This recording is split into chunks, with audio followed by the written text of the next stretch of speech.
YouTube? It's your boy, it's Dante, for the first ever reaction. See, reacting to JxmyHighroller. This is the only way to settle this debate. NBA debate. So, LeBron versus Jordan. We'll see. My goal is LeBron. Some people's goal is Jordan. I don't have a problem with it anymore, but we'll see. Ranking NBA players is useless, but it's also really fun. Every NBA fan at some point has created their own ranking. It's like our official pastime at this point. And with a game as data-driven and awards and accomplishments as absolute as the NBA has, you'd think ranking players would be a fairly simple task. But despite the countless efforts to make a flawless, coherent all-time ranking of NBA players, no one can seem to get it quite right. Some players ranked too high, others too low, some not even ranked at all. Make any of these mistakes and your ranking will immediately get dismissed. The latest attempt of this fleeting endeavor came last week from Bleacher Report when they released their top. Bleacher Report's list was probably one of the worst lists I've ever seen in my life, bro. 1. Kobe was 11. When have you ever heard Kobe not being in top 10 of basketball? Top 10 of basketball. When you hear basketball, you think of Kobe Bryant, Michael Jordan, LeBron James, maybe Shaq, maybe Wilt, maybe Kareem, those guys. Curry. You think of those guys, and he's not in top 10.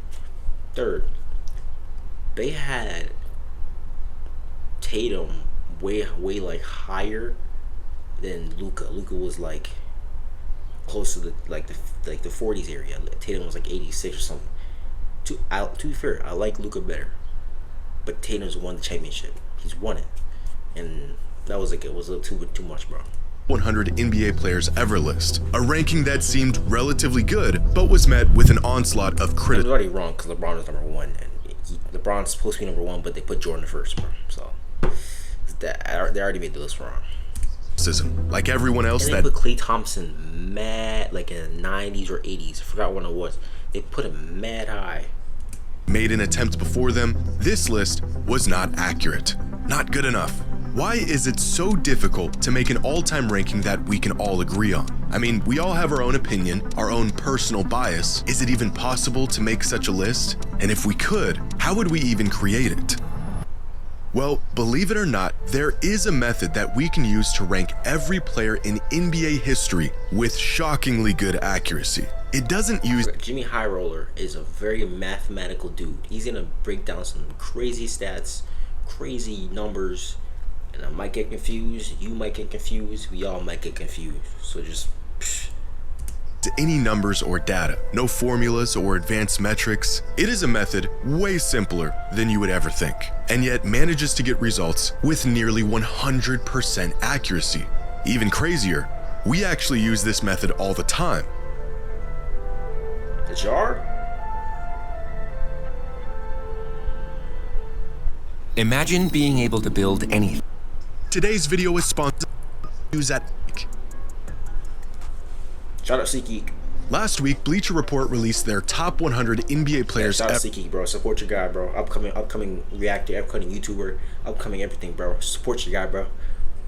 Ever list. And to absolutely no one's surprise, people were not happy about it. Among some of the more glaring complaints about Bleacher Report's list include Shai Gilgeous-Alexander, the now MVP, Finals MVP, and champion, not even making the list. Jason Tatum landing at 93. John Stockton ranked ahead of players like Chris Paul and Kawhi Leonard, and of course Kobe Bryant falling outside of the top 10. Despite polling their staff of NBA experts, writers, and editors. NBA experts.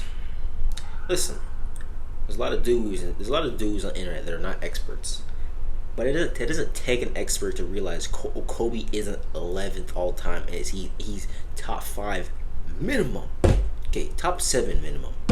But I think he's top 5 minimum.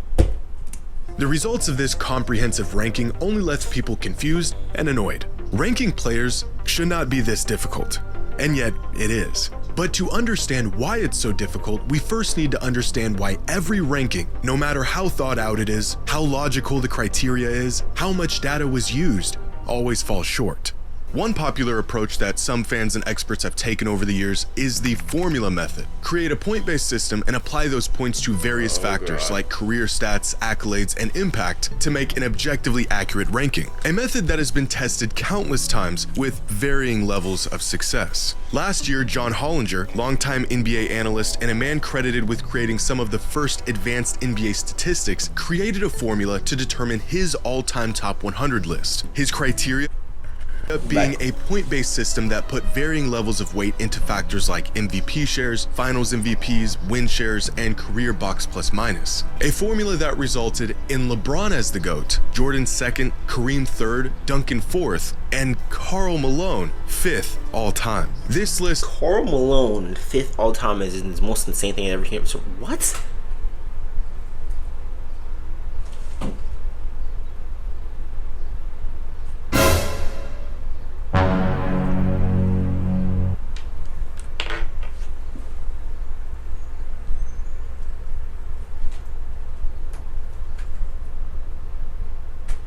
Y'all seen that, right? That was a fucking ghost, bro. That was a fucking ghost. There was nobody there. You're back. That was nasty. That was nasty work, bro. This also features Karl Malone being top 5 all time is insane. Is that not insane? Why is he there? I don't know. Harden at 13, Hakeem at 19, Steph all the way down at 27, and Isaiah Thomas at 65. This Reddit user went through the trouble of creating an entire model from scratch to achieve the goal of, as he put it, quantifying careers using a formula that combines accolades with simple advanced stats while compensating for era and benchmarking, plus adjusting the weights of the formula. These are weird ass niggas, bro. These are just math to debate who's better, bro. Math. You think Curry? No. Fuck Karl Malone. Sorry. Karl Malone should not be free. He shouldn't be free. I'll be honest. I don't know the specifics, but everybody knows what he did. I know what he did. Do I know how he got out? I don't know what he did. He still played basketball. Privileged.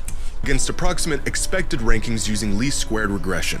In other words, he used a whole lot of stats and accolades, made some applicable adjustments, and put together an all-time top 100 ranking. The results came in, and people hated it.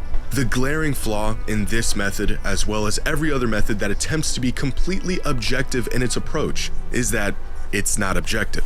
Even concrete things like stats and awards will inevitably have some sort of weight or value attached to them based partially off of opinion. What is a championship worth, and how do you factor it in? Should there be an era tax on players who played half a century ago? If there is, when does it no longer apply? The 80s? 90s? Is peak more important than longevity, or is it the other way around? Even awards themselves, like MVPs and DPOYs, are voted on by people with their own personal bias. Creating some sort of formula involves attributing value to all of these things, but without any impartial method of weighing all of these factors without injecting some sort of personal bias, the pursuit of creating a perfectly accurate ranking becomes virtually impossible. So, what if we just remove the personal bias? What if we strictly use data and numbers, two important factors that have no bias, to make a completely accurate and nonpartisan all-time ranking? Well, because the rankings get really weird, really fast. For example, Box Plus Minus has Nikola Jokic as far and away the best player of all time. It also That's why we can't just focus on stats, bro. What do you mean Nikola Jokic is the greatest player of all time, bro? Come on, dude. Are you serious right now, man? as Luka Doncic 4th, David Robinson 6th, and Tim Duncan 19th. But in the right hands and with enough... Did I see SGA number 21, greatest of all time? What the hell was that ranking? That might have been current. No, because you just saw Tim Duncan. I don't know, man. Actually, data, and when used in conjunction with one another, a purely data-driven approach LeBron could lead us in the right direction. And this is what Ben Taylor of Thinking Basketball did back in 2017 when he created his top 40 list. As Ben says when describing his methodology, I won't attempt to balance Kobe's championships with Shaq, nor do I care about accolades like all-star teams or the number of Hall of Fame teammates someone played with. I also don't care about how many rings a player won. The very thing I'm trying to tease out is who provided the most lift. LeBron. Instead of trying to assign value to things like rings and MVPs, Ben's list ranks players based on who provided the largest increase in the odds of a team winning a championship over the course of their career. Ben's specific method and reasoning is probably the best out there when it comes to seeking an objective ranking, using the best advanced metrics available and using them logically to find the most accurate conclusion. The results of this experiment were eventually updated in 2022 and are generally accepted What I as a say, really LeBron number 1. LeBron's the greatest of all time, bro. It's just factual, bro. solid list without the outliers or massive holes that other lists have. The only problem is, this is not an all-time player ranking. As Ben stated, this list is a player evaluation, not necessarily a ranking of the greatest players of all time. And it's evaluating how good these players were, their abilities and their effectiveness in using those abilities, not how great they were or what they accomplished. A great exercise in determining which players had the largest impact on the court, but not the best method in determining how that impact actually translated to tangible success. For example, this method is providing evidence that Karl Malone had a larger statistical impact than Stephen Curry over the course of his career, but I'm not sure if there's a single human being on planet Earth that would argue Karl Malone is greater than Steph is. Thank you, bro. No one thinks that shit, bro. I hope you don't think that shit either, bro. Nah. If you think that, click off this video. I don't want you watching, bro. I don't want you watching.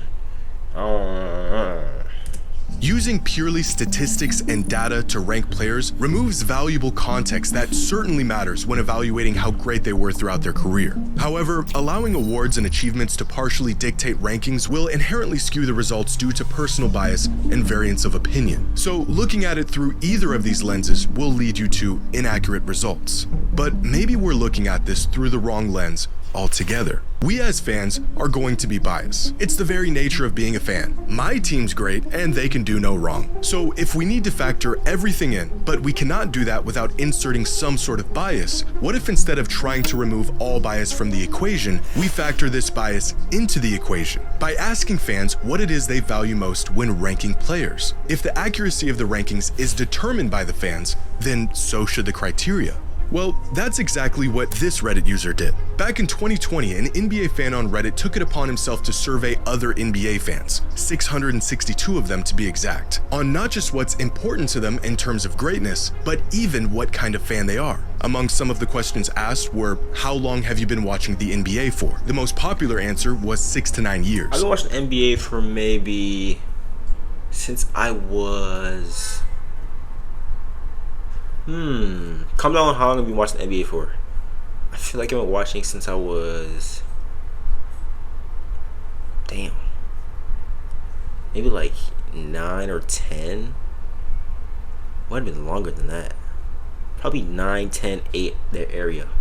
So I'd probably fall into the 6 to 9 or 10 to 12 years. On a scale of 1 to 10, how big of a fan of the NBA are you? Over 10. That's my life. It's my life. It's my life. It's not even just basketball. Not even just basketball in general. It's the NBA. You know what I'm saying? 80% of the results being at least an 8 out of 10.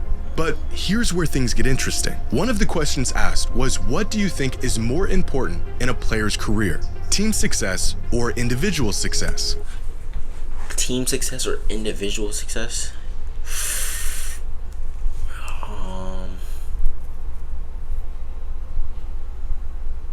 What does team success even mean? Oh, so you could probably be like maybe like James Harden or like fuck. I don't know. I don't know. 52% of voters said team success and 48% said individual success. almost an even 50-50 split between I love that NBA question, fans Bees, in bro. response to a very important question with two very different answers. Even more revealing, voters were asked what are the top 3 most important measures when evaluating who the greatest of all time is. The number 1 answer? Career stats, followed by number of championships, number of regular season MVPs, total win shares, and career advanced statistics. The near 50-50 split between the importance of team success versus individual success visible in the almost even voting bro, split. People don't know what they want, bro. They don't know what they want, man. They don't know what they want. If you're gonna say the greatest player of all time means rings, Bill Russell, I will keep saying this to the day I die. Bill Russell has 11. He has 11. So he's the greatest, right? I don't care if Jordan has 6. I don't give a fuck. I don't give a fuck. He had a perfect team for that long. His core didn't change much. I don't give a fuck. Like, between career stats and number of championships. One much. person can make their rankings based on how good a player was, meanwhile another person could make their rankings based on how much success a player had. Two completely different criterias. So how exactly can we make a player ranking that is agreed upon if we can't even agree on what actually matters, or at least what matters most? No matter what approach you take, no matter how much personal bias or opinion you try to take out of it, the results will always end up skewed in some sort of direction. There's just too many factors, difference in opinion, Russ. difference in what matters most from fan. hot take. I think Russ is the top 3-point guard of all time. I think he's top 3, bro. To fan. But there is one way, one method that has been proven to be the best way to get to an accurate conclusion about things otherwise not agreed upon. What is this scientifically backed method? It's the exact one Bleacher Report used. Ask people, have you ever seen the show Who Wants to Be a Millionaire? Let's play Who Wants to Be a Millionaire right now.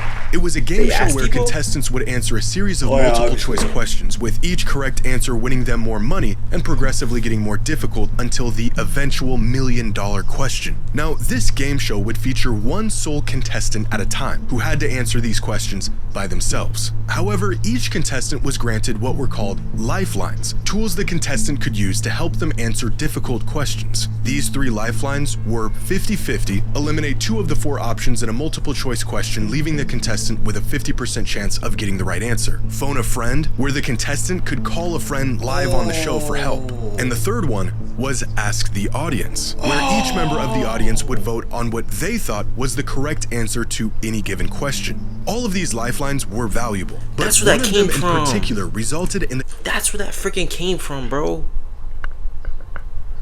That's where like the phone a friend type of shit came from, bro. correct answer far more than the others. The 50-50 lifeline, as the name suggests, got contestants to the correct answer about 50% of the time. Phoning a friend resulted in contestants getting the correct answer 66% of the time. But asking the audience resulted in the correct answer 92% of the time. By far, the most accurate method of coming to the correct answer for any question in the show's history. And this is a demonstration of a concept known as the wisdom of the crowd, an idea that refers to the collective judgment of a group of people, often being— Because once one person says some shit, no, there might be like a group of ideas. This side might say one side. This side might say A. This side might say there's like a B side. There's an A side. If a majority of people are saying something, people are gonna join in and say, you know what, you're right. But that can also mess them up. Let's say that B side might have been right, but they were outvoted, so they just said, nah, let's go A. more accurate than the judgment of any single individual, even an This doesn't correlate to Twitter, bro. Twitter's the worst place ever. Don't go on Twitter. expert. And it is an incredibly accurate method of arriving on the Go in correct real life. Don't go on Twitter. answer to any logical question. In 2011, the BBC network put this concept to the test by filling a jar with jelly beans and asking 160 contestants how many jelly beans they thought were in the jar. The answers were absolutely insane, ranging from 500 to to 50,000. And yet somehow their collective I think it's about average 2,000. was unbelievably close to the actual number. After conducting their experiment, it was 3,000 revealed in that that there jar. were exactly 4,510 jelly said beans in the jar. I said 5,000. The average guess among all 160 participants, 4,515. Despite their variance in answers, on average, the participants were possible? able to get within 99.9% of the correct answer. By aggregating the opinions or Someone has to like 1, 2, 3 to know how much are in a jar. estimates of many individuals, the errors and biases of individual judgment tend to cancel each other out, leading to a collective result that is closer to the truth. And in possibly the most roundabout way I could conjure up, I think this same exact concept can be applied to ranking NBA players on an all-time list. Regardless of what the individuals value most and our own personal bias, if you ask enough people, chances are you'll more than likely end up at an accurate result. Better than strictly using stat-based metrics, better than the eye test or a combination of multiple factors. Right. Simply asking people Doubles in who the chat. greatest players of all time are will show you exactly who the greatest But player. like, I feel like the ages too matter, bro. Cause like, there's be a lot of old heads that say Jordan better, but there's be some old heads that say I've seen LeBron play and like he's probably the most unstoppable player they've ever seen. But it's just LeBron and Jordan right now. Of all time are. And evidence of this can be found within the results of Bleacher Report's ranking. Someone ranked Kobe Bryant 18th all time. Their personal top 100 ranking is probably a little wacky. But this vote inadvertently balances out someone else who voted Kobe 4th all time. Same goes for every single player on this list. Someone had Jokic 12th all time. Another voter had him 28th, and everyone else had him somewhere in between. The range of votes for Charles Barkley are probably the largest of any player on this list, with one vote for him as the 18th greatest player and another with him as the doesn't have a ring either 74th way. greatest player. With individual rankings I like don't this, know, bro. you'd think the final result would be a mess, and yet Barkley ended up being ranked 25th all time, right about where he should be. Can we make a completely accurate ranking of the greatest NBA players can't, ever? bro. Well, we can get really close in terms of how we would create it and what it would I look can like. do it. You're looking at I can do it. This isn't a matter of opinion. It is How a long would you want me to make statistical a principle. top As 100, Bleacher Report top 100 players of all time? Watch, bro. Watch. I can do, bro. I can do it, bro. Without being biased. Only biased thing I'll say, which isn't really biased, I think it's factual. Everybody should know this. Is LeBron number 1 and Jordan's number 2. put it when describing their methodology. It's an impossible task, especially when confronted with the reality of comparing players from different eras. Stats help, but calculators won't ever figure all of this out. But asking enough people just might. Just ask enough people, bro. Hey, bro, that's the word of life. Go around and ask people. Ask people anything, bro. If you need help, ask people. All this shit, ask people. Sorry for the glare, bro. Sun's beaming. But W video from JxmyHighroller. Only 1 minute to sell us a debate. We need a group of people, everybody to come as one and figure out who's the greatest, who is the second greatest, third greatest. But W video, comment below if you want to react to the next. And peace.